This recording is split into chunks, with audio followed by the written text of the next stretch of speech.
신앙 고백 드리겠습니다.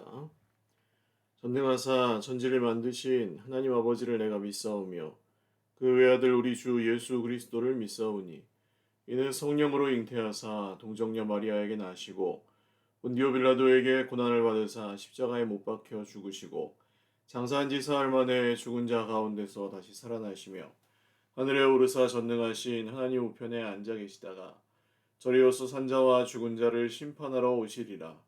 성령을 믿사오며 거룩한 공회와 성도가 서로 교통하는 것과 죄를 사하여 주시는 것과 몸이 다시 사는 것과 영원히 사는 것을 믿사옵나이다. 아멘. 찬송가 516장 찬송 드리겠습니다. 516장입니다.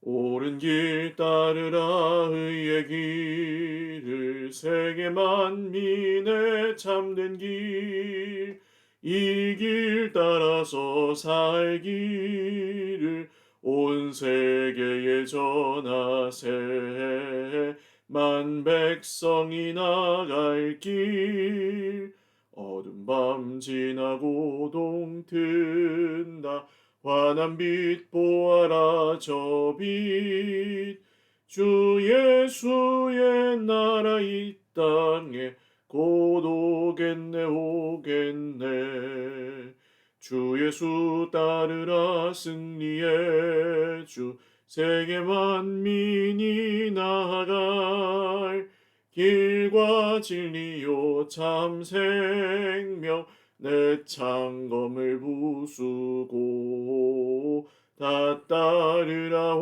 화평왕 어둠 밤 지나고 동튼다 환한 빛 보아라 저 빛 주 예수의 나라 이 땅에 곧 오겠네 오겠네 놀라운 이 소식 알리어라 세계 만민을 구하려 내 주 예수를 보내신 참 사랑의 하나님 만 백성이 따를 길 어둠 밤 지나고 동튼다 환한 빛 보아라 저 빛 주 예수의 나라 이 땅에 곧 오겠네 오겠네 고난 길 헤치고 찾아온 길 많은 백성을 구한 길 모두 나와서 믿으면 온 세상이 마침내 이 진리에 살겠네 어둠 밤 지나고 동튼다 환한 빛 보아라 저 빛 주 예수의 나라 이 땅에 곧 오겠네 오겠네 아멘. 하나님 말씀 다니엘서 1장입니다. 구약 성경 다니엘 1장 1절에서 7절 말씀.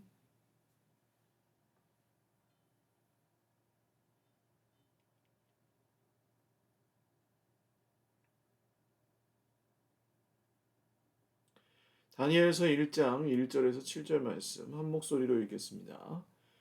유다 왕 여호야김이 다스린 지 3년이 되는 해에 바벨론 왕 느부갓네살이 예루살렘에 이르러 성을 에워쌌더니 주께서 유다 왕 여호야김과 하나님의 전 그릇 얼마를 그의 손에 넘기심에 그가 그것을 가지고 시나이 땅 자기 신들의 신전에 가져다가 그 신들의 보물창고에 두었더라.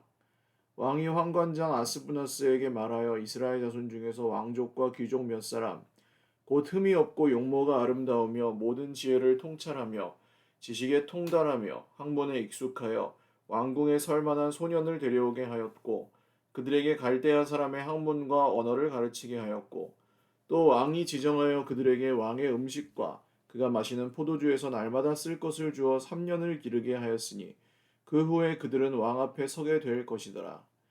그들 가운데는 유다 자손 곧 다니엘과 하나냐와 미사엘과 아사랴가 있었더니 환관장이 그들의 이름을 고쳐 다니엘은 벨드사살이라 하고 하나냐는 사드락이라 하고 미사엘은 메삭이라 하고 아사랴는 아벳느고라 하였더라.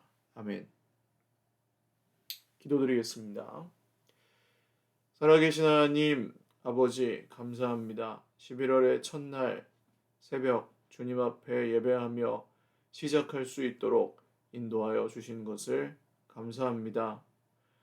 우리가 다 하나님의 백성으로 주님의 은혜로 살아감을 다시 한번 믿음으로 고백합니다. 모든 주의 백성들에게 오늘도 필요한 은혜의 말씀을 나누어 주시고 그 말씀이 우리 귀에 쟁쟁하게 울릴 때에 하나님의 뜻을 따르기로 다시 한번 결단하고 순종하는 믿음의 기도와 고백들이 저희들의 마음과 입술에 있게 하옵소서. 모든 이 세상의 필요와 또 우리의 기도의 제목들을 주님 앞에 구합니다. 특별히 환우들 우리 주님께서 기억하여 주시옵고 긍휼히 여겨 주시어서 치료하시고 주 예수님의 이름으로 회복하여 주시옵소서. 상한 마음을 위로하여 주시고 하나님이 주시는 은혜로 또 나라 민족 가운데 모든 슬픔을 위로하여 주시옵소서. 드리는 예배 처음부터 끝까지 우리 주님만 영광 받으시고 11월과 이제 12월 연말에 우리의 모든 한 해의 마지막을 주님 안에서 잘 마무리할 수 있도록 인도하여 주시기를 원하옵고 예수님의 이름으로 기도 올리옵나이다. 아멘. 할렐루야. 네, 11월 한 달도 우리 하나님 은혜와 또 평강으로 풍성한 월 달이 누리시기를 바랍니다. 다니엘 성경 다시 한번 오늘 묵상하게 되는데 기본적으로 이 다니엘 성경은 전반부는 다니엘과 세 친구들의 행적, 그 바벨론에서 다니엘과 이 세 친구들이 겪었던 사건들 가운데 하나님께서 어떤 일을 하셨는지에 대한 내용이 전반부라면 후반부는 다니엘이 보고 겪었던 묵시의 내용입니다. 그래서 이 다니엘서는 구약에서는 묵시 문학에 속한다고 분류하고요. 이 묵시라는 것은 상징과 이런 이야기들을 통해서 비유, 은유 이런 것들을 통해서 하나님의 뜻, 하나님의 뜻이 그 당시에는 보이지 않는 그 은유와 이 상징 속에 숨어 있었지만 이후에 어떤 식으로 이제 그것이 이루어졌는지 이런 것들에 대한 내용입니다. 하나님께서 이 묵시로 말씀하시는 이유는 여러 가지입니다. 근데 그 중에 가장 중요한 이유는 예수님도 이 땅에 오셨을 때 직접적인 말씀을 하실 때도 있었지만 이런 구절도 있죠. 비유가 아니면 그들에게 아무것도 말씀하지 않으셨다. 이런 구절이 있는데 그 이유는 그 당시에 그 말씀 자체를 직접적으로 들을 때에는 그것이 사람들에게 이해가 되지 않거나 받아들여지지 않을 수 있는 그런 내용들, 그리고 이후에 하나님께서 행하시는 일을 보아야 그것이 이런 말씀이었구나, 이런 뜻이었구나 하고 인정하게 되고 이해하게 될 수 있는 그런 말씀들을 주로 비유로 하십니다. 또한 다른 이유는 여러 가지 의미가 있는, 여러 의미로 해석될 수가 있겠죠. 하나님께서 한마디 말씀을 하셔도 우리도 그렇잖아요. 우리 어른들 이제 연세가 많이 드신 지혜로운 어른들을 보시면 그 말을 할 때 그 말 한마디에 굉장히 많은 의미를 담아서 말씀하시는 경우가 있잖아요. 그러니까 안 좋은 속뜻을 가지고 말하는 거 말고 여러 의미들을 담은 중요한 한마디 말, 이런 것들을 하실 때가 있잖아요. 하나님은 그 우리가 사는 100년보다 훨씬 더 오래 사시는, 영원 전부터 영원까지 사시는 하나님이시기 때문에 하나님의 말씀도 역시 인간에게 들려주실 때 인간의 언어로는 하시지만 그 말씀에는 여러 가지 의미가 시대에 따라 또 다르게 해석될 수 있는 그런 전에 제가 말씀드렸죠. 계시에는 점진성과 확장성이 있다고 말씀을 드렸는데 계시가 이제 시간의 지남에 따라서 하나님께 성취하시는 일을 따라서 보이는 부분이 있고 확장성은 뭡니까? 이렇게 계시가 한번 이루어지고 그다음 또 다른 의미로 더 넓게 이루어지고 그 아브라함이 구원을 받고 아브라함과 이삭과 야곱이 구원을 받고 아브라함과 이삭과 야곱의 자손들인 이스라엘이 복을 받고 이스라엘에서도 유다 지파가 복을 받고 그로 인해서 예수님이 태어나셔서 온 세상이 복을 받는 구원을 받는 이런 것도 역시 점진성과 확장성에 관련된 이야기였던 거죠. 자, 서론이 길었습니다. 다니엘은 그렇게 묵시문학에 속하고 또 현대를 살아가는 우리가 이 다니엘서를 어떻게 받아들여야 될지에 대한 내용은 이 다니엘은 바벨론이라는 그 이방 나라의 포로로 잡혀가서 살아야 했죠. 그러나 하나님의 나라의 백성으로서 하나님의 백성으로서의 정체성을 계속해서 지켜야 하는 그런 과제를 안고 살아갔습니다.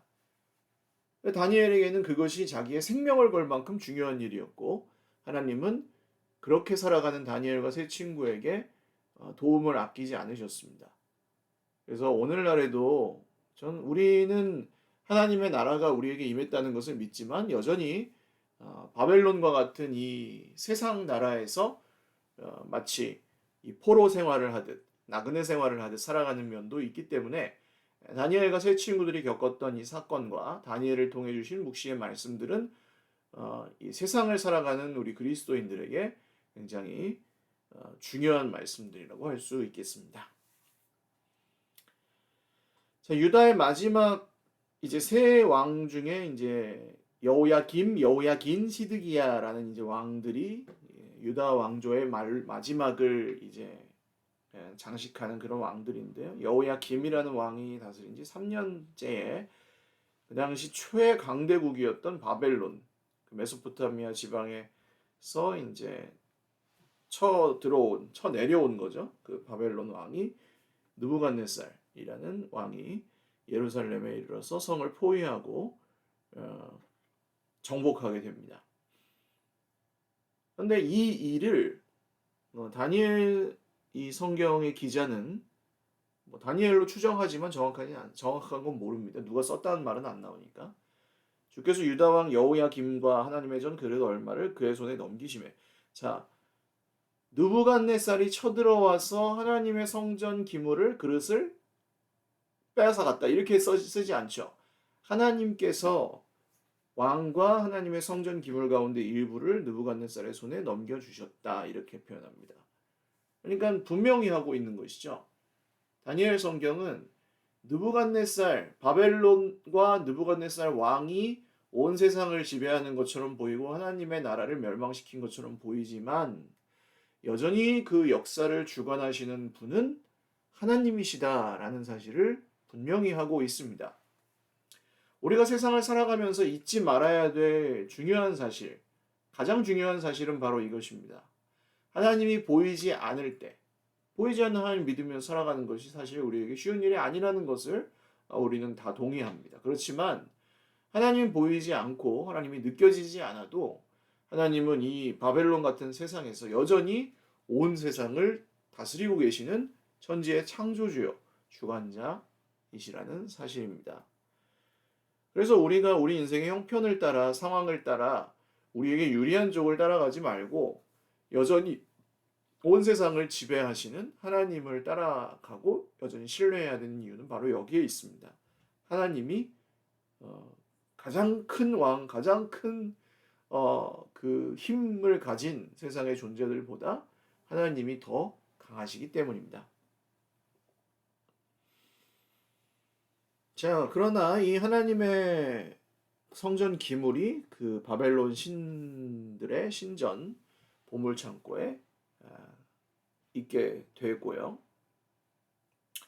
왕의 환관장 아스부나스라는 사람에게 이스라엘 자손 중에서 왕족과 귀족 몇 사람.